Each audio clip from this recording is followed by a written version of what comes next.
Magandang araw at magandang buhay, lalo na sa ating mga minamahal na mga senior citizens.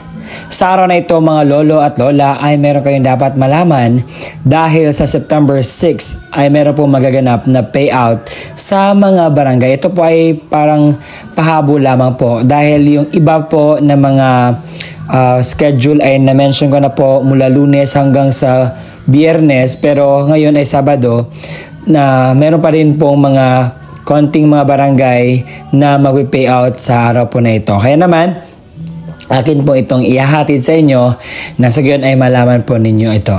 Attention sa lahat ng mga senior citizens. Social Pension Payout Schedule, September 6, 2025. Ating alamin ang buong detalye sa balitang ito. Ang main objectives po ng video natin ito ay malalaman mo ang mga lugar kung saan may magaganap na payout sa Social Pension for Indigent Senior Citizens. Pangalawa, saan po ang inyong payout venue? Pangatlo, anong oras po ang inyong payout? Pang-apat, ang kumpletong requirements na dapat mong i-ready. At panglima, mga dagdag kaalaman patungkol po dito. Kung gusto mo ang ganitong kwento or ganitong vlog, ay inaanyayahan kita na tapusin mo ang video nito hanggang sa dulo nang sa gayon ay makuha mo ang punto ng video kong ito. At kung gusto mo ang itong content na pinag-uusapan palagi ang payout ng ating mga senior citizens, update ng ating mga senior citizens at benepisyo para sa ating mga senior citizens, ay isubscribe mo na ang aking YouTube channel. At kung nais mo na maging updated sa mga videos na i-upload ko pa dito sa aking YouTube channel, ay i-bell notification mo na. Dahil araw-araw po ako nagpo-post ng mga updates patungkol po sa ating mga minamahal na senior citizens, patungkol po sa magandang balita na dapat nila mapakinggan. At ito po ay para po sa inyo at ito na po ang balita na dapat ninyo mapakinggan. Let's go! Ang una sa ating listahan na mayroong magaganap na validation. So ang punto po ng validation is ialam kung ikaw ay kwalipikado pa ba na tatanggap ng payout sa Social Pension for Indigent Senior Citizens. Ay, ito po ang sabi dito. Mapaggalang araw po, magkaroon po ng pagpupulong or meeting lahat ng mga senior member. Pumunta po kayo sa covered court bukas ng alas 4 ng hapon para po maka-fill up ng form ang mga wala pang social pension at PhilHealth.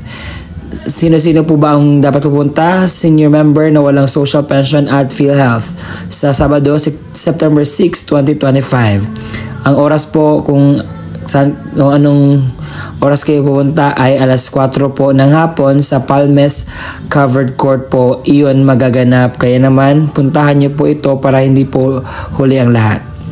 Ang kasunod po na ating i-mention dito na lugar ay ang Carmen. Sa September 6, 2025 ay ito po yung mga barangay na mag-payout. Umaga po lahat ang payout schedule sa barangay Katanayanan na may 135 pensioners. Sa covered court po ang inyong payout. Sa barangay Nasapian na may 135 pensioners sa barangay covered court. Sa barangay Kibayaw na may 193 pensioners sa covered court. Sa barangay Ugalingan na may 203 pensioners sa covered court ang payout venue. Sa barangay General Luna sa covered court at na may 123 na katauhan sa magpe-payout. Sa barangay Manarapan na may 115 pensioners sa barangay covered court pa rin magaganap ang inyong payout. Sa barangay Takupan na may 148 pensioners sa covered court. Sa poblasyon na may 708 pensioners sa covered court pa rin magaganap ang inyo pong inaasam-asam na payout. So sa ngayon po, yun lang po ang mga lugar na mag-payout sa September 6, 2025. Kaya naman, sana nakuha niyo po ang buong importanteng detalye sa balita ating binabalita ngayon. Sa Barangay Calabuon, alas 8 po ng umaga, ang inyong payout sa Jose Macoy Gymnasium. Sa Barangay Lawaan, alas 8 ng umaga ang payout sa Jose Macoy Gymnasium. Sa Barangay Camboang, sa alas 8 ng umaga sa Jose Macoy Gymnasium. At nahatid ko na po ang magandang balita na mangyayari sa September 6, 2025 na sana po ay nakakuha kayo ng magandang aral sa aking pong sinasabi na balita na magaganap sa September 6, 2025. Ito po ay may katotohanan dahil ipinapakita ko po sa inyo kung ano po ang nangyayari at you can also validate it by puntahan niyo po ang inyong lugar or tingnan niyo po ang mga uploads ng inyong barangay na nagsasabing meron po nagaganap na social pension payout.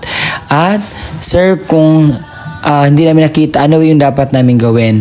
So pwede po kayong pumunta sa pinakamalapit na barangay sa inyo at alamin kung ano na ang status ng inyong social pension for indigent senior citizens. Nasa gayon ay ma-update po kayo kung ano na ang ganap, ano na ang status po ng inyo pong payout na iyan para po sa gayon makuha ninyo na po ang inyo pong pensyon na para po sa inyo talaga. At sir, ano po yung dapat namin gawin sir para hindi kami para mayroon kami idea kung ano ba yung ginagawa para makuha namin yung update. So may dalawang pamaraan po kung paano makuha natin ang update. Una is through online. We can just search in the Blue app ano yung payout schedule sa inyong pinakamalapit na lugar at para po ma-update kayo, or you can just go sa pinakamalapit na barangay sa inyo at tanungin niyo po ang update. At ngayon po sa puntong ito, ibibigay ko na ang kumpletong detalye ng mga requirements na dapat mong malaman nang sa gayon po ay mayroon kayong maidalang dapat pong dalhin sa payout, dahil kung kulang po ang inyong dadalhin sa payout ay hindi po kayo mabibigyan po ng pensyon na para po sa inyo. Beneficiaryo, isang malinaw na Xerox ID ng senior citizens na mayroong 3 orihinal na pirma o thumb mark sa katulad ng ID ng senior citizens. Paalala, pananatihing presentable ang mga dokumento. Ilagay sa plastic envelope ng iwasang magusot. Huwag bilutin ang mga papel at siguraduhin pareho ang pirma o thumb mark base sa ID ng senior citizens. Kung authorized representative ng senior citizen o benepisyaryo ang kukuha ng pensyon, isang malinaw na Xerox ID ng senior citizens na mayroong 3 original na pirma o thumb mark sa katulad ng sa ID ng senior citizens. Authorization letter na nagmula sa MSWDO, CSWDO, or OSCA na mayroong original na pirma ni na MSWDO, OSCA, senior citizens at authorized representative. Isang malinaw na Xerox ng government-issued ID, kagaya ng SSS, updated PhilHealth ID, updated Barangay ID, UMID, Voters ID, updated voter certification, updated police clearance, and authorized representative at lagyan ng 3 original na pirma o thumb mark katulad ng ipapakitang ID. Paalala, siguraduhin pareho ang lagda o thumb mark ng senior citizens, beneficiaryo at authorized representative base sa kopya ng government-issued ID na pinesinta. Kompletuhin ang mga hinihinging lagda, thumb marks sa authorization letter, iwasang magusot at huwag bilutin ang mga dokumento. Kung namatay na ang beneficiaryo, isang malinaw na Xerox ID ng pensioners. Warranty letter na nagmula sa MSWDO, CSWDO o OSCA na may pirma ni MSWDO. Xerox ng death certificate ng beneficiaryo na may mayroong serial number. Isang malinaw na Xerox ng government-issued ID, kagaya ng SSS, updated PhilHealth ID, updated Barangay ID, UMID, Voters ID, updated voter certification, updated police clearance ng authorized representative at lagyan ng 3 original na pirma o thumb mark katulad ng ipapakitang ID. Paalala, kompletuhin ang mga hinihinging lagda o thumb mark sa warranty letter, iwasang magusot at huwag bilutin ang mga dokumento. Kung wala ang death certificate, kailangan na certification mula sa MSWDO, CSWDO na nakasaad ng pagpapatunay na ang beneficiaryo ay patay na at kasalukuyang inasikaso ang death certificate. Ito yung mga pwedeng sundin na estratehiya.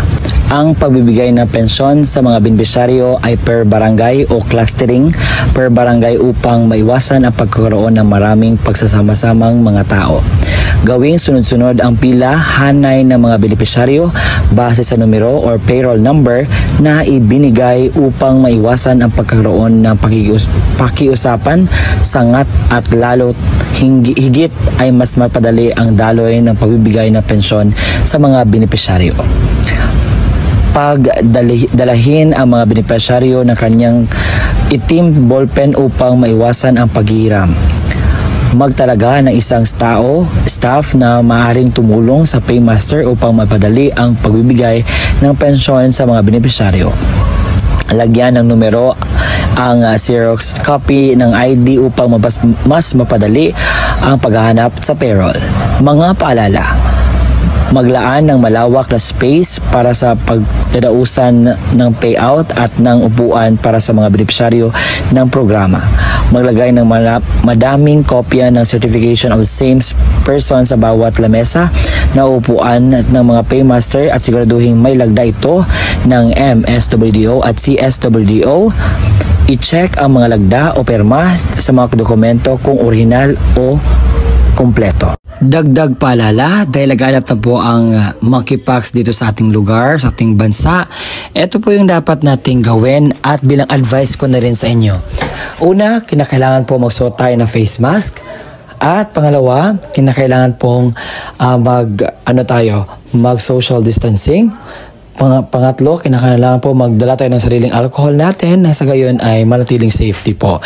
Dahil alam natin na ang mga senior citizens ay medyo kinakailangan ng pag-care at yun po yung mga suggestion ko. At sa pag-payout naman, kinakailangan na mahinahon po. Sumunod lamang po sa alituntunin ng payout nang sa gayon ay wala po tayong problema, aberya o ano man pong pwede mangyari. At pumunta lang po kayo sa araw mismo ng inyo pong payout. Huwag po kayo mag-advance na pumunta doon. Dahil po, sino yung nakaschedule talaga, yun naman po ang makakuha ng kanilang payout. At kinakailangan kompleto din ang requirements pagpunta doon. At kung kinakailangan ninyo ng tawag dito kasama or assistant, so pwede niyo po magdala. At yun po ang vlog natin for today na sana'y nakuha na niyo po ng aral. Maraming salamat sa panonood. Bye bye and see you again next time. Muli, ako po si Ruel Mendoza Tanyo.